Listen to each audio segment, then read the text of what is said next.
کے بعد ہمارے جامعہ کے سرپرست حضرت مولانا مفتی شکیل صاحب آپ کے سامنے تشریف لا رہے ہیں اور توحید و سنت کے سلسلے میں آپ کے سامنے کچھ بیان فرمائیں گے، لیکن بہت مختصر وقت میں انشاءاللہ حضرت مولانا مفتی شکیل صاحب سیتا پوری، سابق استاذ دارالعلوم دیوبند۔ بسم اللہ الرحمن الرحیم، الحمدللہ رب العالمین، والصلاة والسلام علی محمد سید المرسلین وعلی آلہ واصحابہ اجمعین، اما بعد۔ مہمان محترم جناب احمد بن علی الرومی صاحب اور اساتذہ دارالعلوم دیوبند اور جناب دکتور مولانا فرقان صاحب اور تمام علماء گرامی، ہمارے مولانا فرقان صاحب جتنے حضرات بیٹھے ہوئے ہیں اور پورے بجنور ضلع میں اور بجنور ہی نہیں اور بہت سے اضلاع میں میرے خیال میں جتنا انہوں نے پڑھا لکھا ہے، عربی علوم جتنی مدت تک انہوں نے حاصل کیے ہیں، ہم میں سے اتنا وقت تعلیم میں کسی نے نہیں لگایا۔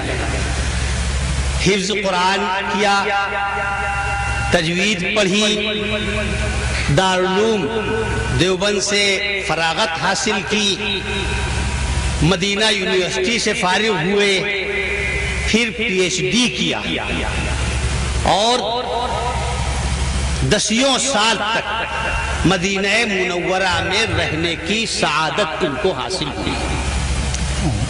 تو اتنی مدت تک تعلیم اور تحصیل علم شاید ہم میں سے کسی نے نہیں کیا۔ اس کے بعد اللہ تعالیٰ نے ان کے اندر صدیقیت رکھی ہے، یعنی حضرت صدیق اکبر کی ایک خصوصیت تھی کہ جب کمال اور حق ان کے اوپر واضح ہو گیا تو حق کو سینے سے لگایا اور جو حق کو لے کر آیا تھا اس کی ایک ادا پر اپنا ہر سب کچھ قربان کر دیا۔ کمال سے محبت کرنا اور صاحب کمال کے لیے قربانی دینا، عشق، فدائیت، وفا ان کے خمیر میں ہے۔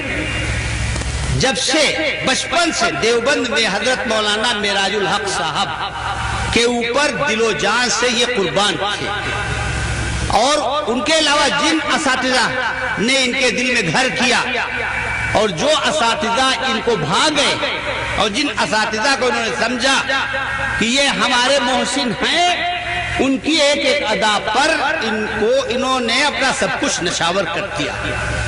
تو وفا اور عشق ان کی فطرت میں ہے۔ ایسا مخلص، ایسا متقی، اسلام کا ایسا سرفروش سپاہی بجنور شہر کو ملا ہے اور بجنور ضلع کو ملا ہے، یہ بجنور کی خوش نصیبی ہے۔ مگر صاف بات کہہ دینی چاہیے، چمن میں تلخ نوائی میری گوارا کر، کہ زہر بھی کبھی کرتا ہے کار تریاقی، کڑوی دوا شفا کا باعث ہوتی ہے۔ افسوس یہ ہے کہ مرے تھے جن کے لیے وہ رہے وضو کرتے، میری نماز جنازہ پڑھائی غیروں نے۔ بجنور کے اطراف سے تو لوگ آتے ہیں اور یہاں کے جلسے کی زینت بنتے ہیں، مگر کئی جلسوں میں ہم آئے، جس طرح جوق در جوق شہر کے لوگوں کو آنا چاہیے اتنے جوق در جوق شہر کے لوگ نہیں آتے۔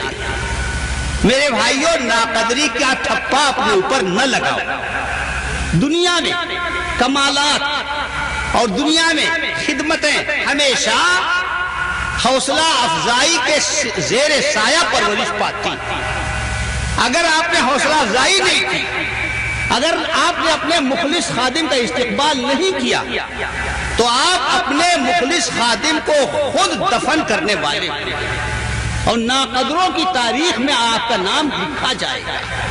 دل کا سودا مجھے کرنا نہیں تحقیر کے ساتھ، جان حاضر ہے اگر لیجئے توقیر کے ساتھ۔ واقعی میں بلا خوف لومت لائم کہتا ہوں کہ یہ شخص ایسا ہے جو سر پر بٹھانے کے لائق۔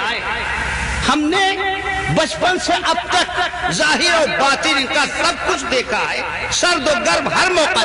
نہ ان کو مال سے محبت ہے، نہ ان کو کھانے کا شوق ہے، نہ ان کو پہننے کا شوق ہے، نہ ان کو نمائش کا شوق ہے، نہ ان کو سیاست کا شوق، صرف کتاب و سنت کی خدمت اور آپ کی نسل کو پروان چڑھانے کا شوق۔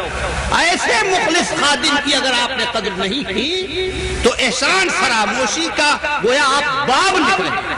دل کا سودا مجھے کرنا نہیں تحقیر کے ساتھ، جان حاضر ہے اگر لیجئے توقیر کے ساتھ۔ اس لیے ارباب شہر سے میری مؤدبانہ گزارش ہے کہ آپ ایسے مخلص خالد کا استقبال کیجیے، ورنہ عند اللہ آپ سے مواخذہ ہوگا کہ آپ نے اتنے ولولے والے اور اتنے جوش والے خادم کے جذبات کو سرد کر۔ کام ولولوں سے ہوتا، جوش سے ہوتا، ولولے ختم ہو جائیں کام نہیں ہو سکتا۔ ولولہ لے کر اگر چیوٹی چلے تو کامیاب ہو جائے گا، اور ہاتھی ولولے سے محروم ہو تو ناکام ہو جائے گا۔ زندگی زندہ دلی کا نام، مجھے یہ ڈر ہے دل زندہ تو نہ مر جائے کہ زندگانی عبارت ہے تیرے جینے سے۔ بھائیوں، اللہ کا فضل کہ ہمارے اکابر دیوبند نے اور دیگر علماء حق نے کتاب و سنت کی ہم کو راہ دکھلائی۔ کتاب و سنت کے نتائج اور اس کے ثمرات میں دلائل نہیں دے رہا، اس لیے کہ دلائل سب نہیں سمجھتے۔ اپنی آنکھیں کھولو، دیکھ لو جو تمہاری آنکھوں کے سامنے، جو تمہارے کان جن کو سن چکے اور جن کو تم روزانہ برت رہے، جو کتاب و سنت کی تعلیم پر عمل کرتے ہیں اور توحید کو سینے سے لگائے ہیں، ان کی زندگی میں اور بدعت کی زندگی بسر کرنے والے، خرافات میں زندگی بسر کرنے والے کی زندگی میں زمین آسمان کا فرق۔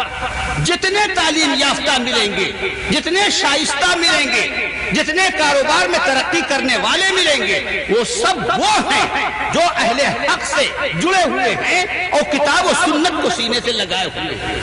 اور جتنے وہ لوگ ہیں جو بدعات میں زندگی بسر کر رہے ہیں، پسماندہ، جہالت پر فدا ہیں، میلے کچیلے ہیں، تہذیب نہیں، تجارت میں پیچھے ہیں، کہیں کلیئر کی درگاہ کے اندر گانجا پی رہے ہیں، کہیں گنجیڑی ہیں، بھنگیڑی ہیں، نشیڑی ہیں۔ تمام درگاہوں کے اندر ایک ایک درگاہ کے اندر پرچیوں پر دیکھیے چوٹیاں بنی ہوئی ہیں، پرچیاں لٹک رہی ہیں۔ پرچیوں کو پڑھیے، درخواستوں کو پڑھیے، جتنی چیزیں خدا سے مانگی جاتی ہیں وہ سب غیر اللہ سے مانگ رہے ہیں۔ کتنا بڑا ظلم ہے کہ مندر میں ہندو مورت سے مانگے اور کافر ہو جائے، نصرانی مریم کی مورت کے سامنے جھکے اور کافر ہو جائے، مجوسی آگ کا سجدہ کرے اور کافر ہو جائے، اور مسلمانوں کے لیے 7 خور معاف ہے جو چاہے کرے، غیر بت کی پوجا تو کافر، جو ٹھہرائے بیٹا خدا کا تو کافر، کواکب میں مانے کرشمہ تو کافر، جھکے آگ پر بہرے سجدہ تو کافر،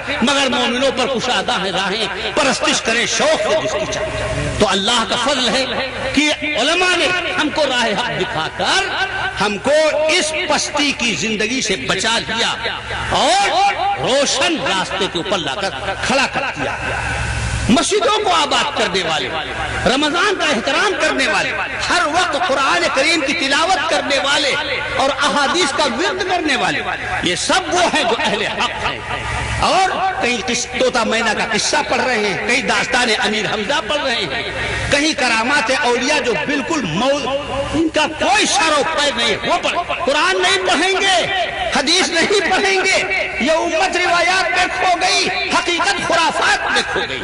سوائے خرافات کے اور سوائے بے سر و پا باتوں پر زندگی بسر کرنے کے ان کا کوئی سیوا نہیں۔